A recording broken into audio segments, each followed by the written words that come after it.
le voulais, je pourrais vous dire, à vous qui m'écoutez, qui vous étiez avant votre vie actuelle, c'est-à-dire avant d'être ce que vous êtes aujourd'hui. Il suffirait que je me pose la question, mais je ne le désire pas. Comme je ne désire pas vous dire qui je suis, c'est-à-dire quelle forme j'ai présentement. Ceux qui me connaissent vous expliqueraient que je ressemble étrangement au comte de Saint-Germain de l'Histoire. Ils vous diraient que je parle couramment 17 langues et 8 dialectes. Ils vous diraient que je sais faire de l'or et que je vis longtemps. C'est déjà beaucoup, ne trouvez-vous pas? Et c'est normal, puisque je suis le comte de Saint-Germain revenu parmi vous. Je peux tout de même vous donner quelques renseignements sur la forme humaine que j'ai prise dans la société policée, réglementée d'aujourd'hui. Oui, j'ai un état civil officiel. Oui, j'ai des parents devant la loi, un homme et une femme que j'aime beaucoup. Ils sont persuadés que je suis leur fils légitime, alors que je les ai mystifiés en usurpant la place de leur fils véritable, en m'incarnant à l'intérieur même de celui-ci. Oui, j'ai une adresse légale, mais je n'y habite pas. J'ai une profession, mais je ne l'exerce pas. Je possède un magasin d'antiquités quelque part à Paris, mais je n'y suis jamais. Je me suis choisi un collaborateur. Il y a 28 années qu'il me connaît et qu'il est à mon service. La première fois qu'il m'a vu, il y a 28 ans, j'étais semblable à ce que je suis maintenant. Je n'ai pas changé, je n'ai pas vieilli. Pourtant, mon état civil légal me donne un âge, 32 ans.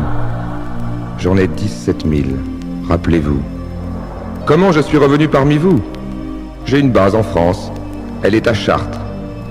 Oui, bien plus exactement, elle est située sous la cathédrale de Chartres, à une centaine de mètres en dessous, au centre même du labyrinthe. Je vous expliquerai tout à l'heure ce qu'est le labyrinthe. Il me faut d'abord vous décrire notre base. À la vérité, son entrée ne se trouve pas sous la cathédrale. Elle se situe à 4 km de la ville, à un endroit secret que je suis le seul à connaître. Je n'y ai amené un homme qu'une fois.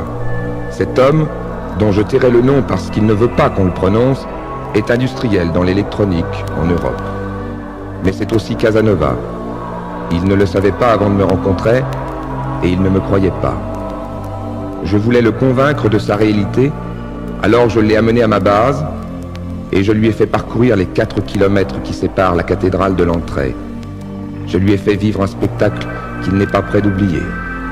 Sous ses yeux, tout un pan de terre avec ses arbres s'est soulevé par lévitation, découvrant le souterrain qui conduit à ma base, sous la cathédrale. Me suivant, je l'ai conduit à la salle où sont rangés mes appareils. Nous sommes entrés ensemble dans l'un de ces appareils.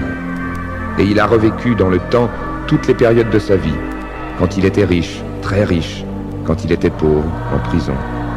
Je lui ai fait revivre en quelques instants toutes ses aventures amoureuses.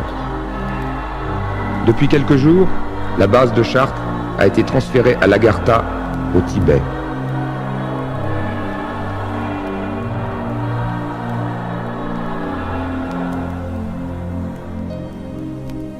Je vous ai promis de vous parler du labyrinthe. Il faut savoir que certaines cathédrales constituent en elles-mêmes un message. La cathédrale de Chartres est celle qui, dans tous les textes, est reconnue par les initiés. C'est ce qui explique les pèlerinages qui convergent vers elle, même si ceux qui y participent n'en ont pas conscience. Dans toutes les cathédrales, il y a le labyrinthe. Le labyrinthe représente les méandres de l'âme et de la vie. Il ne doit pas s'interpréter en cercle, mais en ligne droite. Si l'on pouvait le déplier sur une feuille et le présenter par un dessin en ligne droite, il représenterait exactement le graphique d'âme de l'onde vibratoire, anti-gravitation. Évidemment, dans les cathédrales, il n'est pas possible qu'il soit autrement qu'en cercle. Le labyrinthe de Chartres est en plus quelque chose de spirituel. Tout est dans tout. Mais me direz-vous, que devient l'homme? De tout temps, vous le savez, l'homme a eu plus besoin de sa force physique que de sa pensée. Il a besoin de sa force physique parce que les objets ont un poids, parce que les choses représentent une matière qui pèse. Ils ne peuvent les déplacer par la seule force de la pensée. Par la pensée, ils peuvent seulement structurer cette matière, l'inventer, la voir, la souhaiter. Dans le temps, ils parviennent à la façonner à l'image qu'ils s'en sont faites dans leur pensée. À partir de ce moment, elle pèse, et ils sont obligés de se servir de la matière, de leur corps, pour la déplacer. Or, ce que le labyrinthe donne, c'est la clé de l'antipesanteur. Il ne la donne que lorsqu'il est déployé. Aujourd'hui encore, personne, sauf les initiés, peuvent l'interpréter. Si l'on pouvait mettre le labyrinthe en ligne droite, ce serait l'âge d'or. Si vous me croisiez un jour dans la rue, vous ne me reconnaîtriez pas. Je serais pour vous un homme parmi les autres hommes. Apparemment, rien ne me différencie de vous. Et pourtant, je suis bien différent. Il en est de même pour certaines personnes que je fréquente. Car il y a dans la foule anonyme une élite mystérieuse, très peu nombreuse, qui revient du passé. Louis XV, Madame de Pompadour et Mademoiselle Ninon de l'Enclos, Casanova aussi.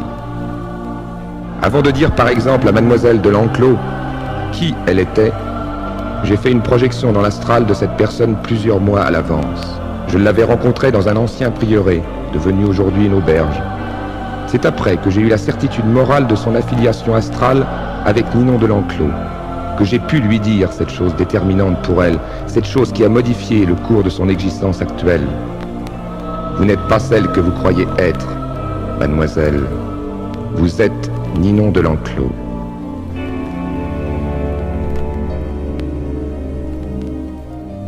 Si j'ai rencontré mademoiselle de l'Enclos, c'est que je devais la rencontrer, car le hasard n'existe pas. Il n'y a que des coïncidences heureuses.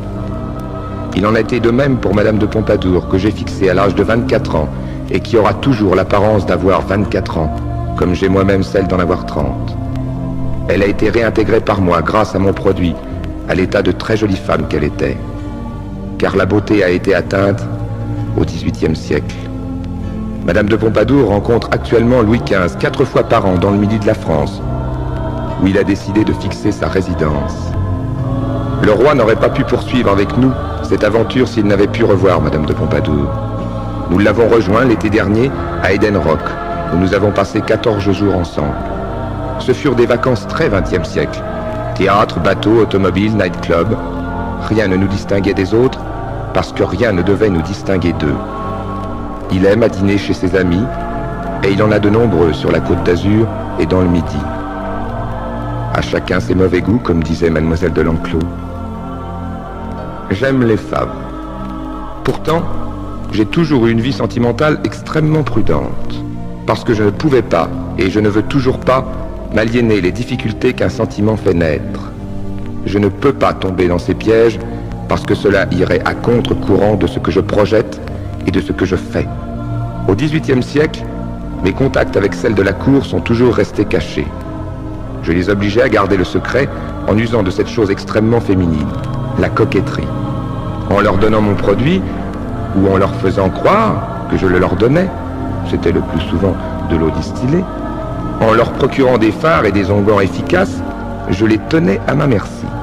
Je leur disais que si un jour elles parlaient à une de leurs amies de nos rapports intimes, alors l'efficacité des produits que je leur fournissais tomberait immédiatement et qu'elles ne pourraient plus garder leur jeunesse. C'est grâce à ce chantage, bien innocent, que j'ai toujours pu jeter un voile sur ma vie privée. Je n'ai jamais été un débauché, mais j'ai toujours eu besoin de cet apport féminin pour vivre et pour poursuivre ma mission. Sans lui, je perdrais mon pouvoir. Aujourd'hui, je reste toujours auprès des mêmes femmes que j'ai connues dans mon passé. Le mariage m'était impossible au XVIIIe siècle. L'article 43 des Rose-Croix l'interdit. Aujourd'hui, comme je ne suis plus Rose-Croix, je ne suis plus astreint à cette règle.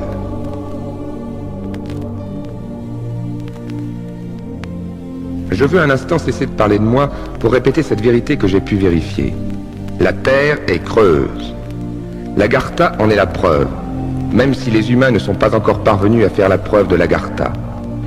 L'Agartha se trouve au Tibet, sous le Tibet, exactement sous l'Himalaya. Pour les grands maîtres de l'Himalaya, l'Agartha représente le zéro mystique. Parmi les 22 temples figurant les 22 arcanes d'Hermès et les 22 lettres de l'alphabet sacré. Le zéro mystique, c'est l'introuvable. Le zéro, c'est-à-dire tout ou rien. L'Agartha, c'est le centre du monde souterrain. Le premier palier se trouve à 2400 mètres sous l'Himalaya. On y pénètre de la même façon que je pénètre dans ma base à Chartres. Un pan de roche lévite se soulève pour laisser passer les hommes ou les appareils. Ce premier palier donne accès à la ville proprement dite. C'est là que sont les appareils. C'est là aussi que sont les jardins. Il n'y a pas que des initiés à l'Agartha. Ceux qui y vivent ne peuvent pénétrer dans le monde souterrain qui est immense et qui n'a plus rien à voir avec le premier palier. Ils ne sont pas conditionnés pour subsister dans cette atmosphère. Il y règne une chaleur épouvantable. Ceux qui y vivent sont les anciens Atlantes. La première salle de l'Agartha mesure 800 mètres de long sur 420 mètres de large. Elle a une hauteur de 110 mètres. Elle a la forme d'une pyramide. Les documents égyptiens parvenus jusqu'à vous n'ont jamais livré la moindre indication sur la matière dont avaient été construites réellement les pyramides. Les pyramides d'Égypte sont une copie de l'Agartha. Elles ont été construites en un point donné. Elles sont en relief, ce qu'est la salle en creux. Tout est dans tout. Elles ont été transportées par antipesanteur à l'endroit où elles se trouvent actuellement. Voilà le secret de l'origine des pyramides. Ce bref voyage dans le temps et dans l'espace était nécessaire. Sinon, pour vous convaincre, tout au moins pour que vous écoutiez la fin de mon message. Peut-être pensez-vous que je pourrais intervenir dans les affaires de l'État français, tout au moins renflouer ses finances. Je ne suis pas parmi vous pour cela. Ma mission n'est pas là. Je ne souhaite d'ailleurs pas avoir des contacts avec les hommes qui sont aujourd'hui à la tête de l'État. J'en ai eu quelques-uns secrets, mais je me suis vite aperçu qu'il ne s'agissait de leur part que d'une curiosité de salon. Il n'est pas question pour moi de renflouer les caisses de l'État. D'ailleurs, je ne le pourrais pas. Il fut un temps au XVIIIe siècle où je pouvais faire de grosses quantités d'or. Pour me préserver de ce genre de choses, il me faut désormais l'accord de 4 initiés de mon ordre, avec lesquels, comme je vous l'ai déjà dit, je suis en contact permanent. Nous ne pouvons rien décider seuls. Je puis cependant transmuter quelques petites quantités de plomb en or. Je l'ai déjà fait, avec leur accord, et je le referai sans doute. En ce qui concerne les représentants de l'État, j'ai fait ce qu'il fallait pour que les contacts ne puissent pas se produire. Je me suis même fait jeter en prison. Au XVIIIe siècle, on m'a accusé de tout, d'avoir détourné 100 000 livres pour le compte de la Prusse, d'espionnage, que sais-je. J'ai fait de la prison en Angleterre, j'ai été arrêté en France. Vous voyez que j'ai, si j'ose dire, l'habitude. Il y a 11 années donc, je me suis fait arrêter sous un prétexte qui assurait l'impossibilité de créer de tels contacts officiels.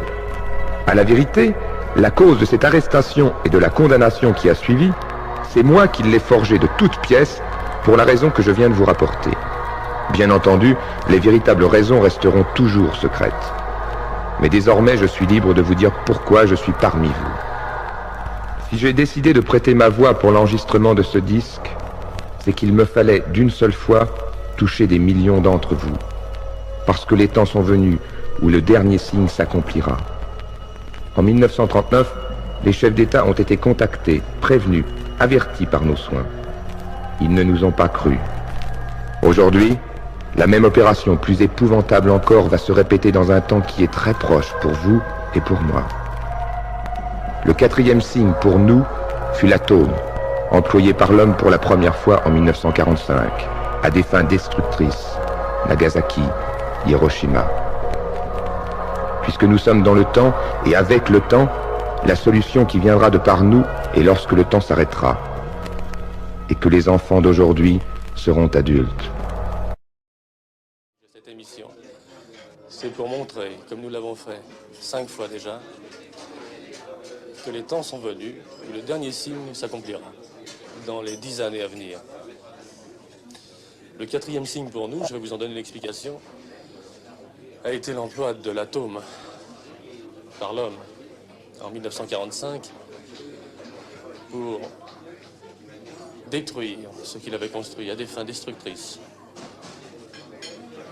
pour s'exterminer. Notre intervention a joué en 1939.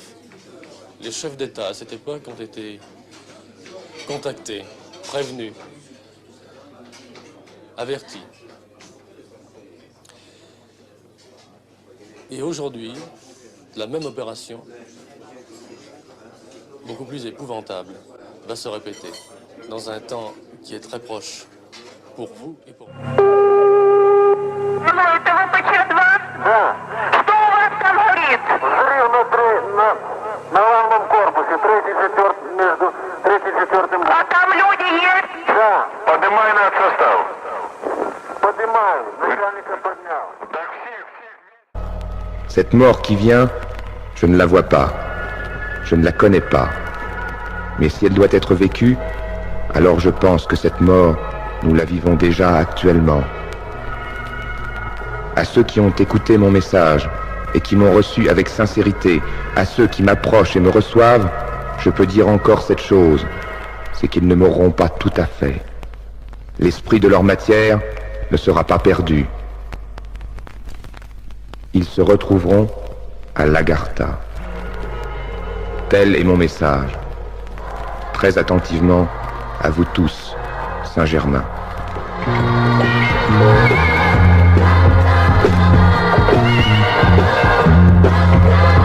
Thank you.